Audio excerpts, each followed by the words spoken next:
Atlanta's opening day lineup could look surprisingly different next year because Ha-Seong Kim may not come back next year and Sean Murphy may not be ready for opening day, according to the expert I spoke with. Let's talk about it.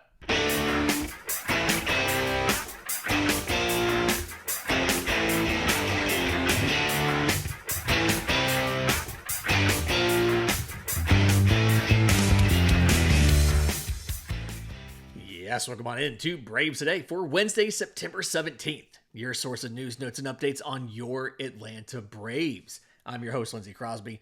You can follow me on social media at Crosby Baseball. You can follow the show on X Braves_today.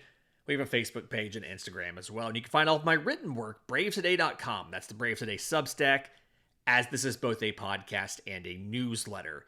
Late in the show, I want to talk about Atlanta's doubleheader victory on Tuesday. Took both halves of the doubleheader, took 19 innings to win both of them, but they did it behind some surprisingly good pitching. I want to talk about Sean Murphy's surgery. I reached out and spoke to an orthopedic surgeon who specializes in hips, and the timeline the team gave may have been a little bit optimistic on that for as far as when he's going to come back. But before that, I want to talk about Ha-Seong Kim. Because when Atlanta claimed Ha-Seong Kim off of waivers, the general assumption among a majority of the fan base was there was absolutely no chance that Ha-Seong Kim was going to opt out and head to free agency. Quick reminder on the structure of this and how it works. The contract that he signed with the Tampa Bay Rays gives him a $16 million player option for 2026. So Kim has until I think it's 5 p.m. the 5th day after the end of the World Series to officially decide and submit the paperwork to MLB. Is he picking up the option and coming back, or is he declining the option and entering free agency? And because he played so little prior to getting picked up off waivers by the Braves, the assumption everybody had was that there's no way he's coming back. And for context here, he had shoulder surgery to end the year last year. Gold Glover in 2023, got MVP votes hitting 260 with a 749 OPS. It's like a 107 OPS plus. Was playing exclusively shortstop in 24, but dealing with a shoulder injury. Finally, just had surgery. I want to say it was like August maybe. Went down for the year, and then signed with the Rays in the offseason. Spent a good portion of the year rehabbing. Had some setbacks in his rehab, like I think he had a hamstring strain or something. Then he had a back issue soon after he came back. He played a grand total of 24 games for Tampa Bay. Hit 214 with a 290 on base and a 321 slug. Again, only 24 games. All of those are career lows. Tampa Bay waived him while he was on the injured list the final time. I think it was for the back issue. And decided instead to promote top prospect Carson Williams, who is one of the best defensive shortstops in the minors, if not the best. I was lucky enough to call a week of his games in Montgomery back in 23, I think it was. Fantastic defender, wonderful kid, happy for him. He struggled a little bit just to adjust to the pitching in the majors, right? Like offensively, he's not doing what he's capable of, but they're confident he can get there, right? So they waived Kim to get out from under the potential of Kim picking up that $16 million option. Atlanta grabs him off waivers. We actually found out from Alex Anthopoulos, the Braves tried to trade for Ha-Seong Kim at the trade deadline, and the Rays had said no. Joke's on them. Atlanta got him for nothing. Like literally, they did not give a single when you claim a player off waivers, there's no trade to be made. You just get the player. So they did not give up a prospect or cash or anything. The only cost to the Braves is the $2 million remaining on the salary in the rest of the season for Kim. So Atlanta's paying him $2 million to stay here for a little while. And the assumption that everybody's had is because those stats were so bad, that Ha-Seong Kim was definitely, absolutely 100% going to opt in for 2026. And I'm here to say, not so fast, my friend. Okay, we've talked about this a little bit when they first grabbed him. I discussed some of the pros and cons and some of the conversation, but it's worth looking at. I'm not going to go too deep into all of that other than to say a lot of people are basing their opinion of he's definitely opting in on the feeling that after this tough season, he's going to have a healthy season to rebuild his value. And I don't necessarily think that's true. Again, when he was fully healthy, which was 2022 and 2023, and I'm using Baseball Reference for this, he combined for 10.4 WAR, won a Gold Glove as a utility player. In 23, he played second, he played short, he played third. He played all three positions.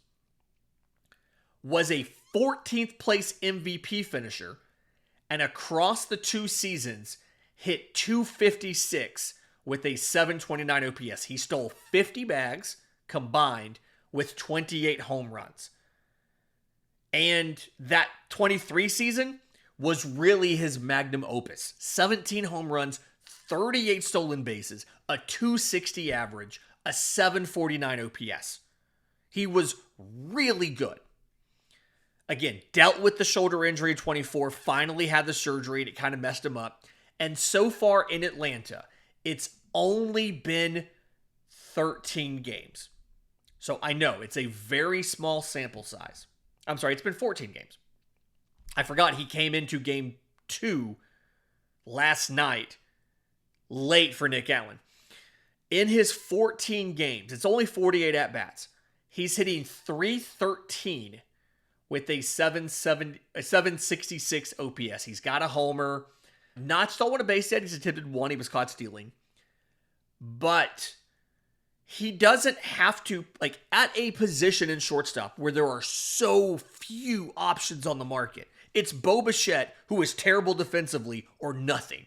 That's nothing. At a position that shallow, he doesn't have to put up a full season of health and production to get teams to give him money. All he has to do is show that he's healthy, and he can use his past production, in this case, 2023's MVP vote-getting season, Gold Glove season. He can show that he's healthy and he's away from the issues that caused him to struggle in 24 and caused him to struggle when he first debuted with Tampa Bay this year. And, Alex Anthopoulos is cognizant of that. When he talked to the media after this whole thing, he discussed the fact that Kim may not opt in to 26. He may go to free agency. Mark Bowman of MLB.com wrote an article last week talking about and I'm going to read a quote here from the article, quote, "The expectation around baseball has been that Kim will not exercise his $16 million player option for next season." You have to remember, it's Bo Bichette and nobody else. The next best free agent shortstop is either Isaiah Kiner-Falefa or Orlando Arcia. It's literally nobody at the position. It's not like the year we had, the 23 offseason? 22 offseason, where you had Dansby, you had 4 big name shortstops. Xander Bogaerts was on the market. You had a bunch of options. This is not that.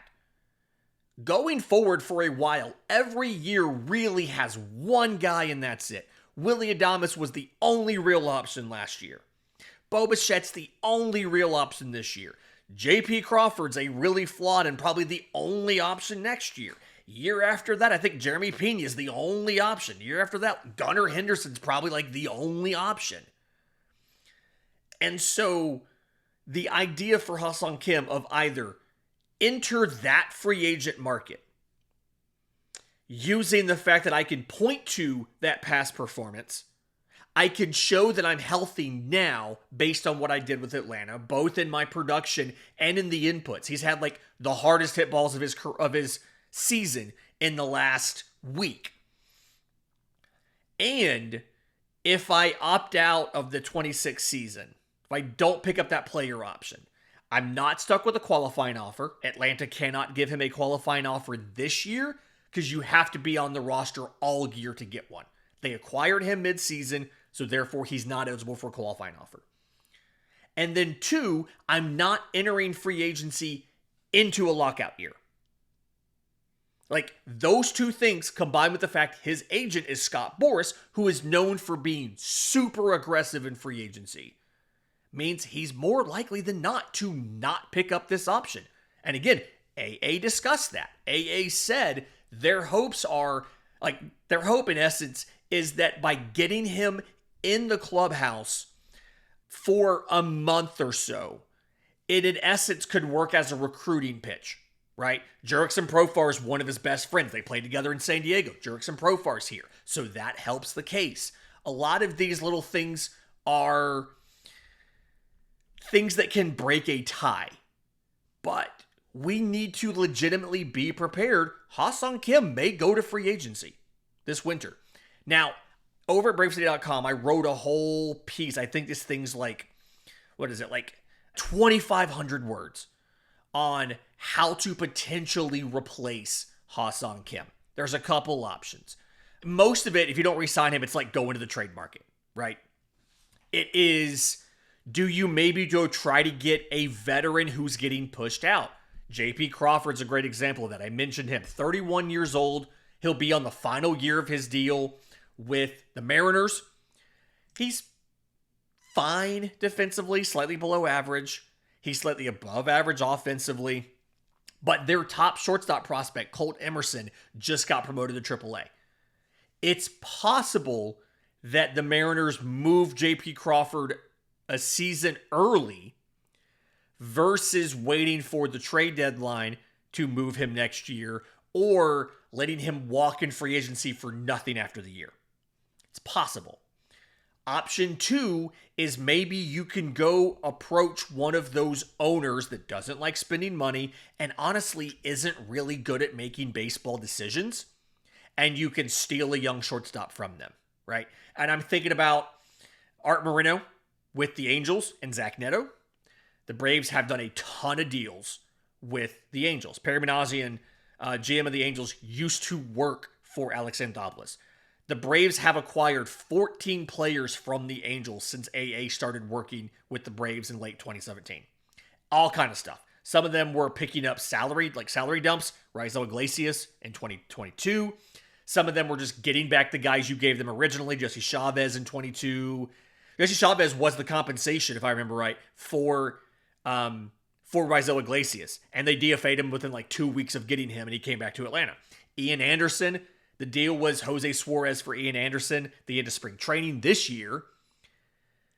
Atlanta kept Suarez and then got Ian Anderson back after he was DFA'd a couple weeks into the season, right?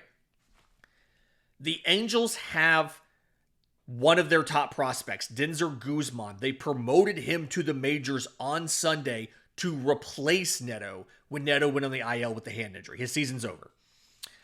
Guzman's still young. The Angels promote their guys young. Not a huge deal.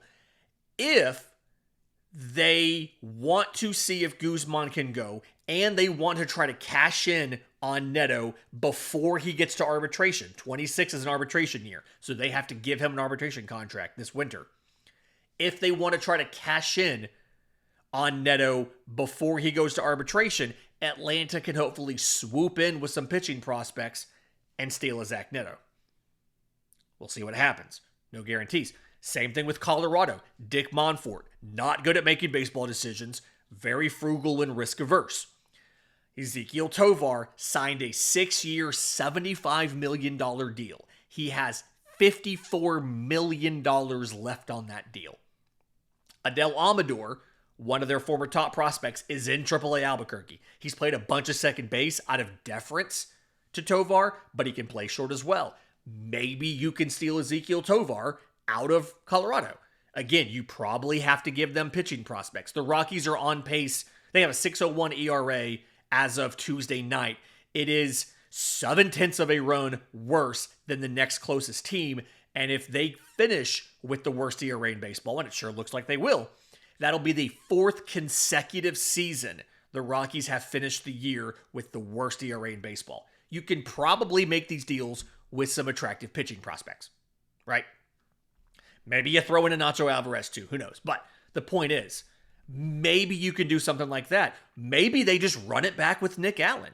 Like, listen, Nick Allen was not good offensively this year. The glove was Gold Glove caliber, yes. The bat was bad. He hit 220, 283 with a 247 slug. His slug was lower than his on base. It's a 530 OPS, a 52 OPS plus, which was the worst OPS plus for any player with 100 games or more in 2025. But here's the thing. Nick Allen, being a bad hitter, is not going to make or break the Atlanta Braves offense. Yes, it will impact you in close games, and Atlanta lost a ton of close games this year. But if Nick Allen being a bad hitter is the thing that stops your offense from being productive and successful and scoring runs, you have a lot bigger problems than Nick Allen being your number 9 hitter.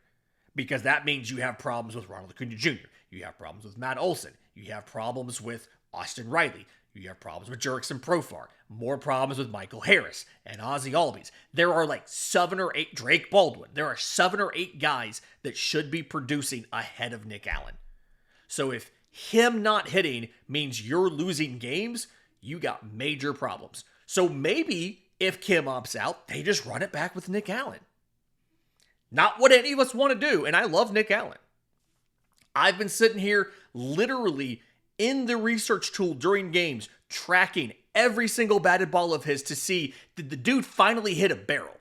Because he's not hit a barrel all season. He almost had a barrel on a foul ball. It was close. He missed it by like 1 degree of launch angle of getting the barrel. And I was just blown away in my seat here in my office that he did not get the barrel. But they may have to run it back with Nick Allen because they're not going to sign Bo Bichette. We've seen how much Atlanta values up the middle defense. They're not going to sign Bo Bichette. He's a terrible defender. He's literally the worst shortstop defender in baseball. He is, most teams that are going to sign him are going to sign him with the expectation that within 2 seasons, he will be at second base, if not less. So, Atlanta's got some options. None of them are great if Ha-Seong Kim decides to go to free agency. So they really got to hope he doesn't do that. Or they have to hope they can sign him to an extension before he does. In just a second, Sean Murphy, I don't think is going to be ready for opening day despite what the organization said. And I'll tell you why I think that next, right here on Braves Today. Welcome back to Braves Today. Lindsay Crosby. Let's talk about Sean Murphy, okay? Because when I initially did the show talking about his hip labral tear, I kind of casually described what the hip labrum is as it's the rotator cuff of your hip. And that, turns out, is completely wrong on how it works, okay? So I reached out to the Hospital for Special Surgery in New York and got connected to an expert that does all of this stuff. Dr. Benedict Nwachku. He's an orthopedic surgeon. He specializes in hips, knees, and shoulders. Okay? Former team doctor for the Chicago White Sox. Current medical consultant for the NBA Players Association. He deals with hips and knees and shoulders all the time. He is an expert at this. And I asked him a bunch of questions about the mechanics of the injury, the recovery, and all of that. And the big takeaway, I wrote the whole thing up, by the way, bravestoday.com, free article there, wrote the whole thing up. But the big takeaway And I'm going to go with Dr. Benedict because I cannot pronounce his last name correctly. The big takeaway from Dr. Benedict is that I think the team's timeline they gave us is a little optimistic. Okay, so we discussed the actual injury itself. And long story short, your hip is a ball and socket kind of joint. Your leg bone is the ball and your hip is the socket, and they fit together. The labrum is like the ring of cartilage that's inside of there.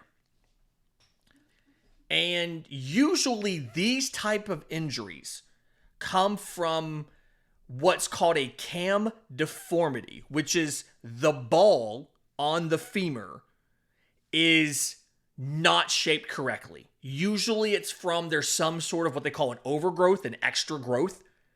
It's just like an abnormal shape on the ball.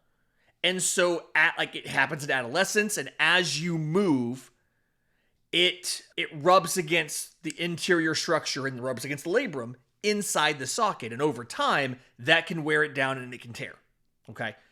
So when they do the surgery, they repair or reconstruct the labrum so that it's intact. It's sealing the joint. It's stabilizing the joint. But they also get rid of whatever the bone spur, the irregularity, whatever the bone issue was that was causing the issue in the first place. Okay. So it's not just treating the labrum, he called it the bony work. It's the bony work to correct the root cause of the issue.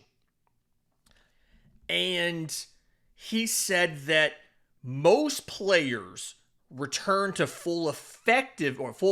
return to play and full effectiveness within 6 to 8 months.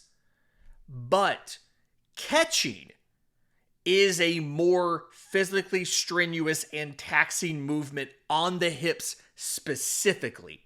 It's a deep squatting posture. After you've had labral surgery, the rotated position, the flex position of the hip, it is particularly demanding on your body after labral surgery. So he said most athletes, we recommend 6 to 8 months, but catchers, it's a more cautious approach to make sure that your hip is ready for not only the repetitive squatting, but the fast twitch movements for the blocking, having to pop out of the crouch for throwing to second or third base. Like, the basic timeline of the rehab is similar, 6 to 8 months, but the position-specific demands mean that it takes a little bit longer than 6. Like, it can extend what he called the return to play progression, right? Which is the steps you need to be able to do successfully to get back into the game. And again, the Braves told us roughly 4 months. And that quote came from Mark Bowman of MLB.com. Again, I linked to it in the piece. The organization was hoping that Murphy will be ready without too many restrictions for spring training. He had the surgery in September. So that is spring training is 5 months away. Because they report in February. Pitchers and catchers always report right around Valentine's Day. I always thought it was really funny that they end up getting there the day before Valentine's Day or on Valentine's Day. It's let these dudes have one final holiday with their wives before they have to come in and work. But 6 months is right there at the start of the season, right? In March. And given the additional time you may need, it's really possible Sean Murphy's not in the lineup or available on opening day. He may be a couple weeks late. Now, the good news is, according to Dr. Benedict, again, can't say the last name correctly, is that most players don't see any sort of lasting limitations, right?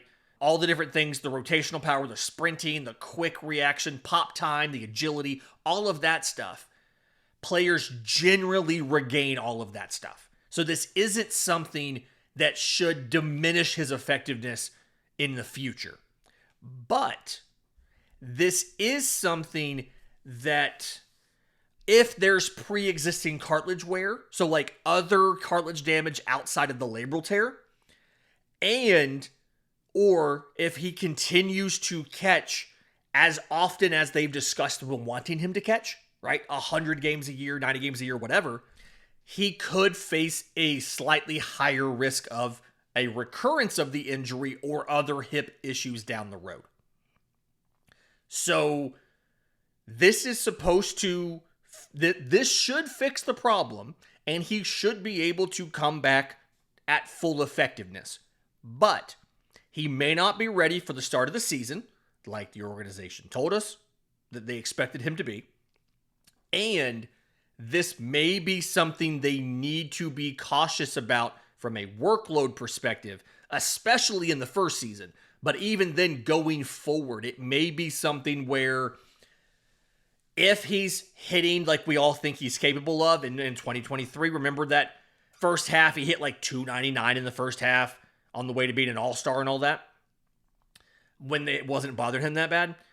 If he's able to hit that well, it may be something where he plays in 120 games a year and maybe 60 of those are behind the plate and 60 are DH. They may need to be mindful of how much he plays behind the plate.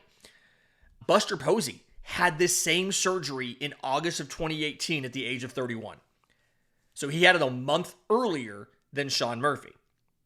He was in the starting lineup in 2022 on opening day. He caught 101 games. His slash line was the worst slash line of his career. He opted out for 2020. He played one more season in 2021 before retiring. And he did not directly address the hip issue, but he mentioned in his retirement speech, press conference, whatever, that physically it was a lot harder for him to get down and do all of the logistics of catching every day. And it was hard for him to enjoy it as much when he was dealing with physical pain on a daily basis. So this may be something that we have to be mindful of with Sean Murphy. You may not ask him to catch 3 straight games, right? You may ask him to do 2 and give him day 3 off. If, just say Drake Baldwin's injured on the IL or something, you may have Sean Murphy catch 2 and then have the backup catch 3 versus have Sean Murphy catch 3 and get day 4 off. There just may be something that they do. They just may have to give him more days off. They may have to DH him more and play Baldwin behind the plate more if they're both available. That's just, especially in year 1, especially early in the year. Just may be a thing that happens. But he should be fine. And I think that's the best thing because we want him to be at maximum effectiveness. And honestly, if we can get, I'm going to hit a couple home runs in a game, Sean Murphy, that we got early this season, that would be pretty awesome. In just a second, let's quickly talk about the first 3 games of this National Series, because Atlanta has done pretty well against the Nationals, especially Matt Olson, and especially on the mound. We'll break that down next, right here on Braves Today.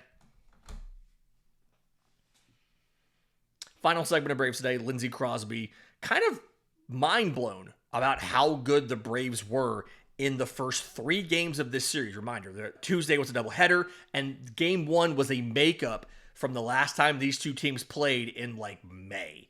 It's so dumb that they just didn't play for 3 months, right? Braves had a bunch of injuries. They traded some guys away. They fired their manager from the first matchups to now, and the Braves will play them 7 times this month. It's dumb. 4 games here. They go to Detroit for 3. And then they'll play the Nationals for 3 more at home next week. I hate how they do the schedule. But the Braves just absolutely dominated in this whole thing. Game 1 on Monday, 11-3 win on Roberto Clemente Day. Strider got the start.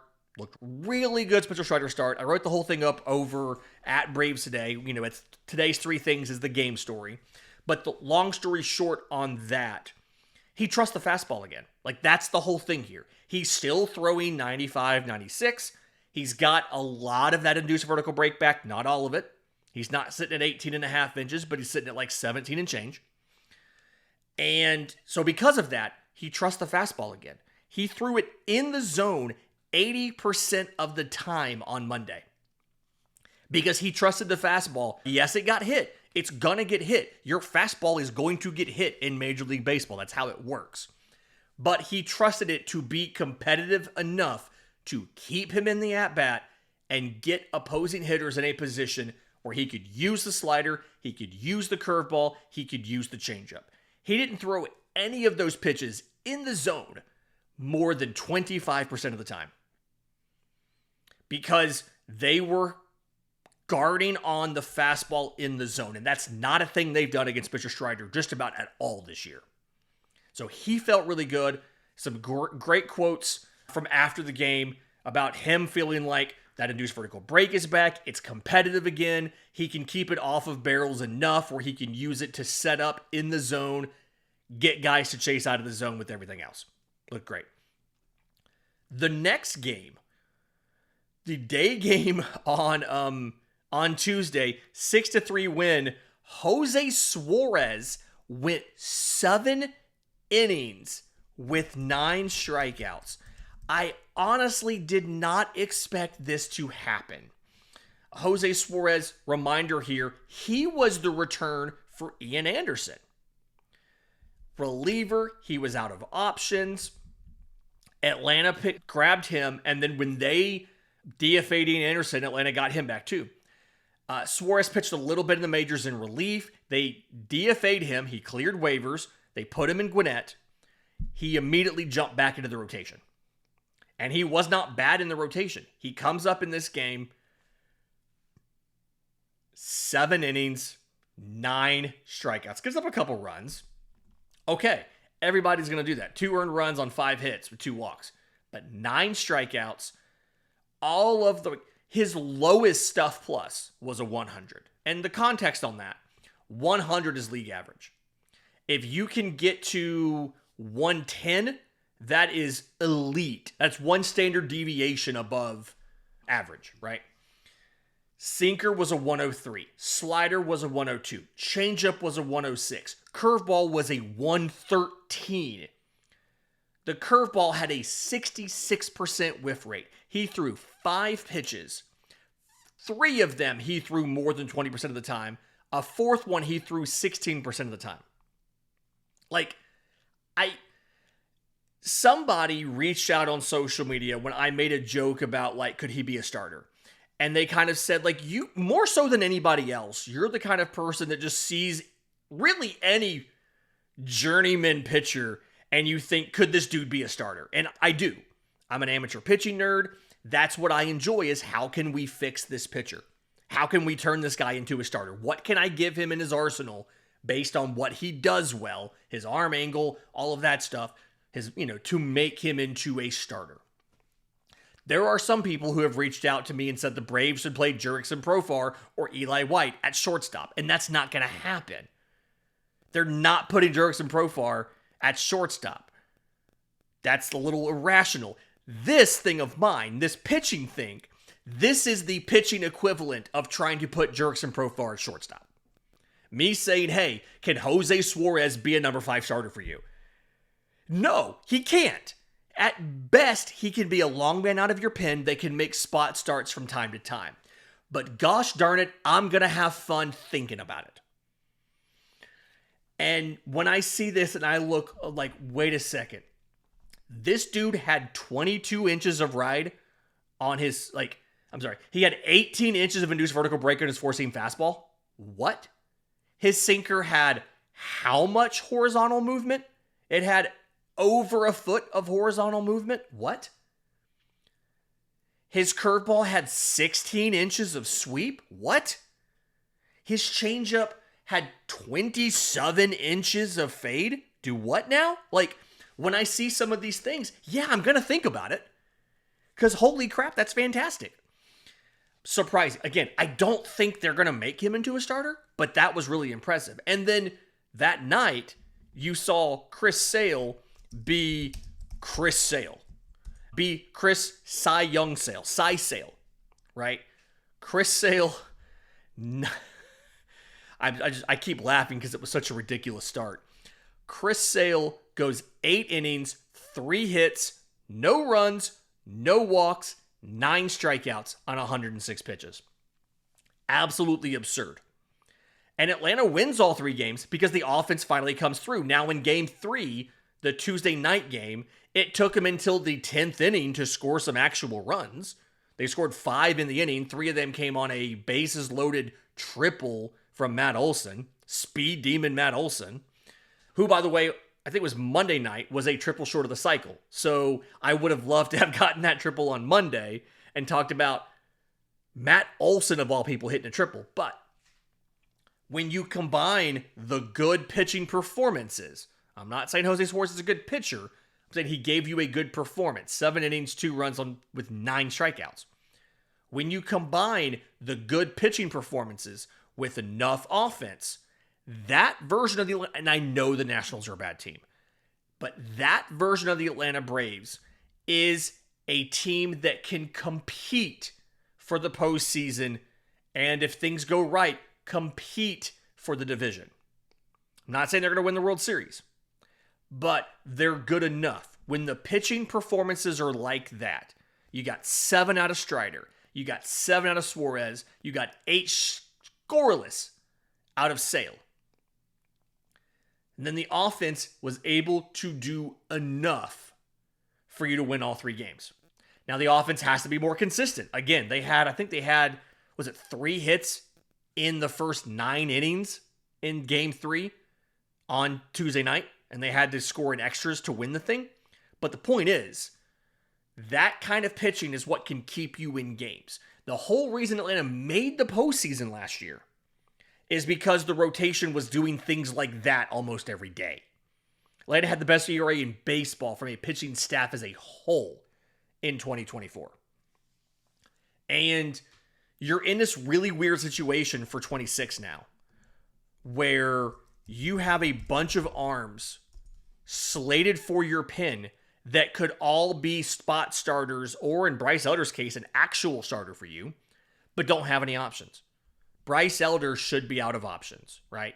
Jose Suarez is out of options. Joey Wentz is out of options. They all have team control. They all have value. They can give you innings, and if things work right, like Jose Suarez did on Tuesday afternoon, they can give you really good innings. You can't just throw those guys away. But how do you get everybody on the roster?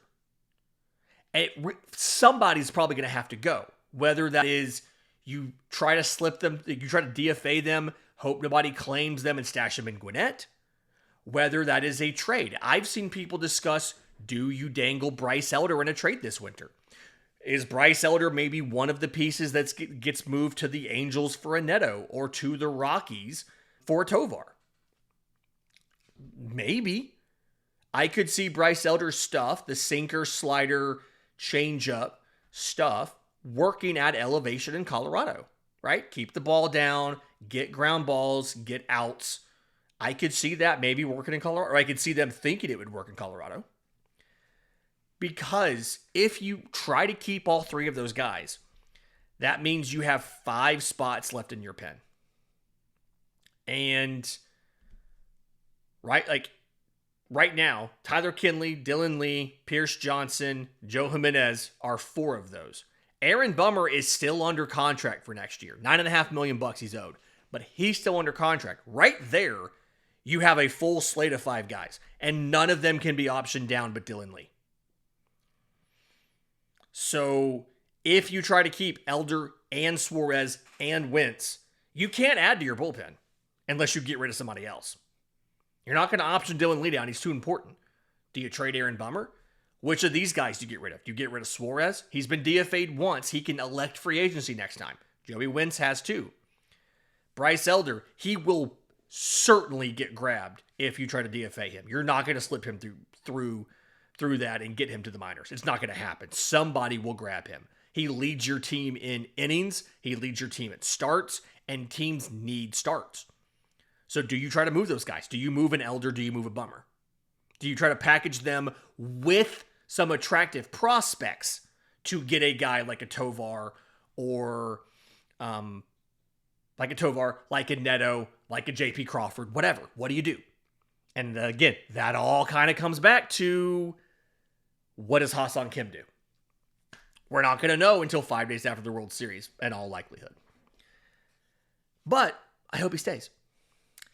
This has been Braves Today for Wednesday, September 17th. Do me a favor. You're listening on audio. 5-star review would be awesome. Apple, Spotify, wherever you get your podcast. If you're watching on YouTube, subscribe to the channel.